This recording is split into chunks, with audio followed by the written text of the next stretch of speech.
ស្ត្រីក៏កំឡុងពិសេសទៅតែមកដល់ផ្ទះដើម្បីចូលរួមបុណ្យសពប៉ុន្តែបែរជាឃើញមានពិធីមង្គលការទៅវិញនាងបានចូលទៅក្នុងផ្ទះដ៏ទ្រុឌទ្រោមមួយនៅមាត់ទ្វារនាងឃើញមានតែអ្នកបម្រើម្នាក់កំពុងគោលវិញ្ញាណក្ខន្ធឪពុកនាងសាកសពឪពុកនាងត្រូវបានគ្របដណ្ដប់ដោយសត្វល្អិតហើយគ្មាននរណាម្នាក់ខ្វល់ឡើយឪពុកនាងគឺជាមេគ្រួសារនាងមិនយល់ថាហេតុអ្វីបានជាគាត់ស្លាប់យ៉ាងវេទនាបែបនេះទេតាមពិតទៅបុរសចំណាស់ត្រូវបានកូនប្រុសបង្កើតរបស់ខ្លួនបោះចូលទៅក្នុងខ្ទមនេះនៅពេលគាត់ធ្លាក់ខ្លួនឈឺគេថែមទាំងមានគម្រោងបញ្ចប់ពិធីមង្គលការរបស់ខ្លួនសិនមុននឹងធ្វើបុណ្យសពឲ្យឪពុកទៀតផងលើពីនេះគេបានបង្ខំឪពុកដែលកំពុងតែជិតស្លាប់ឲ្យចុះហត្ថលេខាលើកិច្ចព្រមព្រៀងទេពិហ៊ុនបុរសចំណាស់បានស្លាប់ទៅទាំងកំហឹងបន្ទាប់ពីដូច្នេះស្ត្រីនោះក៏សម្រេចចិត្តធ្វើបុណ្យស្ពើពុកសិនហើយចាំចាត់ការពួកក្បត់ទាំងនោះតាមក្រោយដោយមិននឹកស្មានដល់នៅតាមផ្លូវនាងបានជួបនឹងក្បួនដង្ហែមង្គលការរបស់បងប្រុសច្បងនាងបងប្រុសនាងបានទាមទារឲ្យនាងចេញពីផ្លូវហើយកុំមកបំផ្លាញថ្ងៃពិសេសរបស់គេថែមទាំងអ៊ូថាមានមនុស្សមានអំណាចនៅពីក្រោយក្នុងគេទៀតផងគេប្រាប់ឲ្យនាងចាក់ចេញទៅបើនាងចង់បានសុខប៉ុន្តែនាងក៏ថានោះគឺជាឪពុកបង្កើតរបស់គេតាមច្បាប់គេមិនត្រឹមតែត្រូវបើកផ្លូវប៉ុណ្ណោះទេតែត្រូវចុះពីលើសេះហើយលុតជង្គង់ទៀតផងបន្ទាប់មកនាងបានស្ដីបន្ទោសគេដែលមិនខ្វល់ពីបុណ្យស្ពើពុកគ្រាន់តែដើម្បីយកចិត្តពួកអ្នកមានអ្នកនៅជុំវិញបានជេរប្រតិគេនឹងជូនពរឲ្យរន្ទះបាញ់ប៉ុន្តែកូនប្រុសនោះមិនខ្វល់ឡើយនៅពេលនេះអូនស្រីរបស់គេបានដើរចេញមកហើយនិយាយថាបងប្រុសនាងកំពុងរៀបការជាមួយកូនស្រីអ្នកមានអំណាចបងថ្លៃប្រុសចាប់ផ្ដើមអស់ការអត់ធ្មត់ហើយជំរុញឲ្យគេបន្តដំណើរទៅមុខកូនប្រុសច្បងបានវាយរំពាត់ទៅលើស្ត្រីនោះប៉ុន្តែកូនចៅរបស់នាងចាប់ប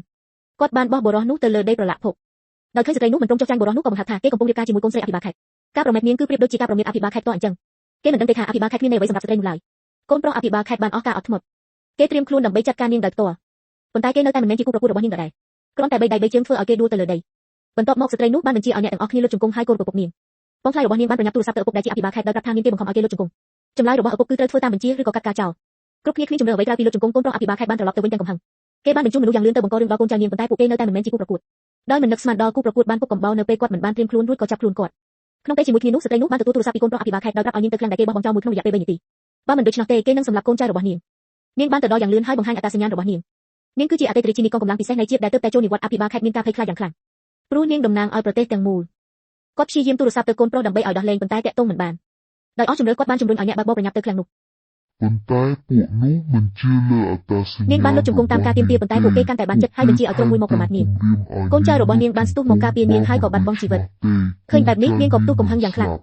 នាងបានស្រែកថាពួកគេទាំងអស់គ្នានឹងត្រូវសងចំពោះការស្លាប់របស់កូនចៅនាងជាមួយនឹងទឹកភ្នែកឈាមនៅក្នុងភ្នែកនាងបានភ្ញាក់ដឹងខ្លួនយ៉ាងពេញលេញគ្រាន់តែលោតមួយក្បាច់ពួកក្មេងសៀវទាំងអស់ក៏ខ្ទាបទៅលើអាកាសហើយថ្ងៃអវសានរបស់ពួកគេបានមកដល់ហើយស្ត្រីក៏កម្លាំងពិសេសទៅតែមកដល់ផ្ទះដើម្បីចូលរួមបុណ្យសពប៉ុន្តែបែរជាឃើញមានពិធីមង្គលការទៅវិញនាងបានចូលទៅក្នុងផ្ទះដ៏ទ្រុឌទ្រោមមួយនៅមាត់ទ្វារនាងឃើញមានតែអ្នកបម្រើម្នាក់កំពុងគោលវិញ្ញាណក្ខន្ធឪពុកនាងសាកសពឪពុកនាងត្រូវបានគ្របដណ្ដប់ដោយសត្វល្អិតហើយគ្មាននរណាម្នាក់ខ្វល់ឡើយឪពុកនាងគឺជាមេគ្រួសារនាងមិនយល់ថាហេតុអ្វីបានជាគាត់ស្លាប់យ៉ាងវេទនាបែបនេះទេតាមពិតទៅបុរសចំណាស់ត្រូវបានកូនប្រុសបង្កើតរបស់ខ្លួនបោះចូលទៅក្នុងខ្ទមនេះនៅពេលគាត់ធ្លាក់ខ្លួនឈឺគេថែមទាំងមានគម្រោងបញ្ចប់ពិធីមង្គលការរបស់ខ្លួនសិនមុននឹងធ្វើបុណ្យសពឲ្យឪពុកទៀតផងលើពីនេះគេបានបង្ខំឪពុកដែលកំពុងតែជិតស្លាប់ឲ្យចុះហត្ថលេខាលើកិច្ចព្រមព្រៀងទេពិហ៊ុនបុរសចំណាស់បានស្លាប់ទៅទាំងកំហឹងបន្ទាប់ពីដូច្នេះស្ត្រីនោះក៏សម្រេចចិត្តធ្វើបុណ្យស្ពើពុកសិនហើយចាំចាត់ការពួកក្បត់ទាំងនោះតាមក្រោយដោយមិននឹកស្មានដល់នៅតាមផ្លូវនាងបានជួបនឹងក្បួនដង្ហែមង្គលការរបស់បងប្រុសច្បងនាងបងប្រុសនាងបានទាមទារឲ្យនាងចេញពីផ្លូវហើយកុំមកបំផ្លាញថ្ងៃពិសេសរបស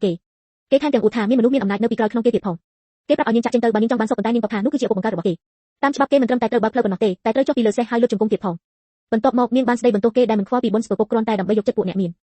អ្នកនៅជុំវិញបានជេរប្រតិគេនឹងជូនពរឲ្យរន្ទះបាញ់ប៉ុន្តែកូនប្រុសនោះមិនខ្វល់ឡើយនៅពេលនេះអូនស្រីរបស់គេបានដើរចេញមកហើយនិយាយថាបងប្រុសនាងកំពុងរៀបការជាមួយកូនស្រីអ្នកមានអំណាចបងថ្លៃប្រុសចាប់ផ្ដើមអស់ការអត់ធ្មត់ហើយជំរុញឲ្យគេបន្តដំណើរទៅមុខកូនប្រុសច្បងបានវាយរំពាត់ទៅលើស្ត្រីនោះប៉ុន្តែកូនចៅរបស់នាងចាប់បានគាត់បានបោះបុរសនោះទៅលើដីប្រឡាក់ភពដោយឃើញស្ត្រីនោះមិនព្រមចុះចាញ់បុរសនោះក៏បង្ហាត់ថាគេកំពុងរៀបការជាមួយកូនស្រីអភិបាលខេត្តការប្រមាថនាងគឺប្រៀបដូចជាការប្រមាថអភិបាលខេត្តតអញ្ចឹងគេមិនដឹងទេថាអភិបាលខេត្តគ្មានន័យអ្វីសម្រាប់ស្ត្រីនោះឡើយកូនប្រុសអភិបាលខេត្តបានអស់ការអត់ធ្មត់គេត្រៀមខ្លួនដើម្បីចាត់ការនាងដោយផ្ទាល់ប៉ុន្តែគេនៅតែមិនមែនជាគូប្រកួតរបស់នាងដដែលគ្រាន់តែបីដៃបីជើងធ្វើឲ្យគេដួលទៅលើដីបន្ទាប់មកស្ត្រីនោះបានបញ្ជាឲ្យអ្នកទាំងអស់គ្នាលុតជង្គង់ហើយកូនប្រពុកនាងបងថ្លៃរបស់នាងបានប្រញាប់ទូរស័ព្ទទៅឪពុកដែលជាអភិបាលខេត្តដោយប្រាប់ថានាងគេបង្ខំឲ្យគេលុតជង្គង់ចម្លើយរបស់ឪពុកគឺត្រូវធ្វើតាមបញ្ជាឬក៏កាត់ការចោល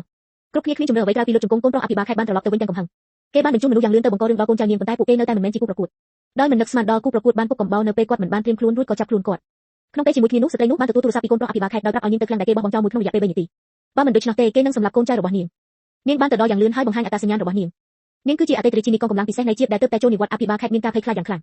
ព្រោះនាងតំណាងឲ្យប្រទេសទាំងមូលគាត់ព្យាយាមទូរស័ព្ទទៅកូនប្រុសដើម្បីឲ្យដោះលែងប៉ុន្តែតាក់ទងមិនប